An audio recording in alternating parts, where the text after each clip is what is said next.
Dios te bendiga, Dios te guarde una vez más, tu amigo y hermano Eddie Pimentel de Jesús, con una historia o estudio bíblico otra vez. Recuerda, me gusta, ponerle me gusta, compartir la palabra de Dios para que llegue esperanza. Vengo con otro estudio bíblico. ¿Quiénes son los espíritus encarcelados a quienes Cristo predicó? Leamos primera carta de Pedro, capítulo 3, versículos del 18 al 20. Asimismo, Cristo padeció una sola vez por los pecados, el justo por los injustos, para llevarnos a Dios, siendo a la verdad muerto en la carne, pero vivificado en espíritu. Y en espíritu fue y predicó a los espíritus encarcelados, lo que en otro tiempo desobedecieron, cuando una vez esperaban la paciencia de Dios en los días de Noé, mientras se preparaba el arca, en la cual pocas personas, es decir, 8 fueron salvadas por agua. Muchos cristianos creen que durante el tiempo transcurrido entre su crucifixión y su resurrección, Cristo fue y predicó a los espíritus encarcelados. Esto prueba para ellos que hay un espíritu inmaterial, la persona real, que se separa del cuerpo al morir. Esta creencia sugiere además que los impíos de los días de Noé recibieron una segunda oportunidad, mientras que los demás muertos no la recibieron, a menos que Jesús haya predicado a los difuntos de todos los tiempos. El cristiano y el sufrimiento. A lo largo de la carta hay indicadores de que la fe de los lectores de Pedro estaban siendo probada, de que estaban siendo injustamente difamados, ultrajados y vituperados por causa de sus creencias. La disposición de Jesús a soportar silenciosamente el sufrimiento por amor a ellos se presenta como el ideal que debían emular frente a la persecución. Cristo sufrió, le dice Pedro, para llevarnos a Dios. A continuación hay una referencia a la muerte y resurrección de Cristo. Él fue muerto en la carne, pero vivificado en espíritu. Esto es por el Espíritu Santo. Génesis 6 y el mito judío. Lo que sostiene la opinión de que Jesús fue entre su resurrección y su ascensión a los espíritus encarcelados, creen que fue allí para proclamar su victoria sobre los poderes del mal.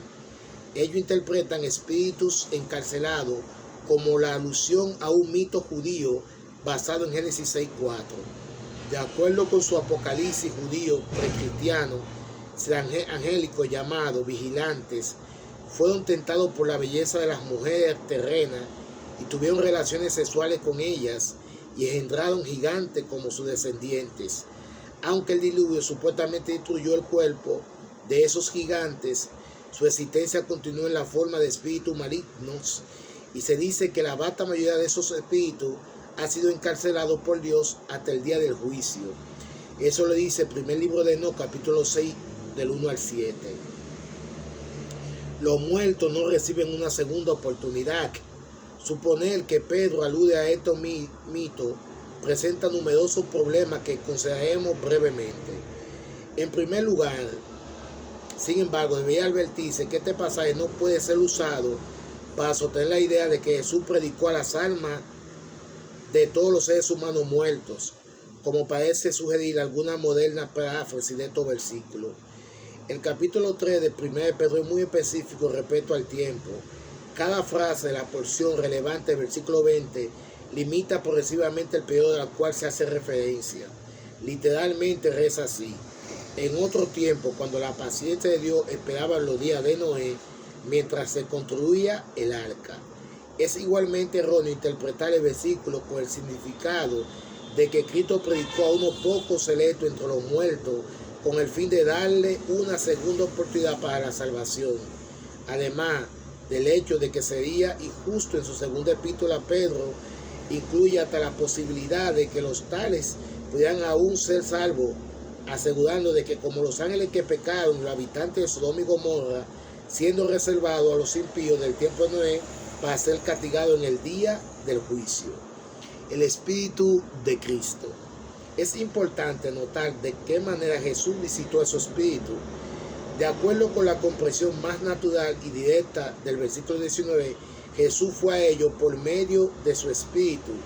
Que Pedro no pensaba que Jesús fue un estado espiritual, separado del cuerpo, desencarnado, como sucede en algunas traducciones. Resulta claro de la única otra mención al espíritu en otra carta. Allí se describe de qué manera el espíritu de Cristo guió a los profetas para anunciar de antemano la salvación que vendría por medio de Jesús. Aún Noé proclamó el mensaje de salvación. Pedro lo llama heraldo o pregonero de justicia, usando una palabra con la misma raíz del verbo proclamó o predicó. De hecho, en el Nuevo Testamento esta palabra se refiere casi exclusivamente a la predicación del Evangelio. Por tanto, parece improbable que esos versículos pudieran referirse a una proclamación de Jesús de su victoria sobre los espíritus demoníacos. Si estos espíritus han sido derrotados y ahora están encarcelados aguardando el día del juicio, ¿por qué hay tanta referencia en Hechos, en las epístolas paulinas, en el libro de Apocalipsis, a una lucha en marcha contra los poderes del maligno? Ciertamente Pedro no está sugiriendo, como pensó el autor de Enoch, que Dios encarceló solamente a algunos de los malos espíritus. La mejor interpretación de este difícil texto es que Jesús predicó a los espíritus encarcelados mediante el Espíritu Santo.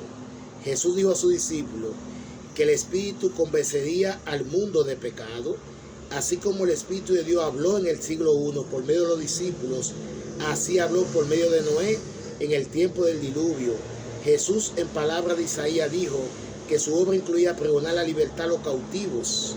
Llamar Espíritu a la gente de los días de Noé suena extraño al oído moderno, como lo habría parecido más inusual a los primeros cristianos que a nosotros, referirse a la gente como alma.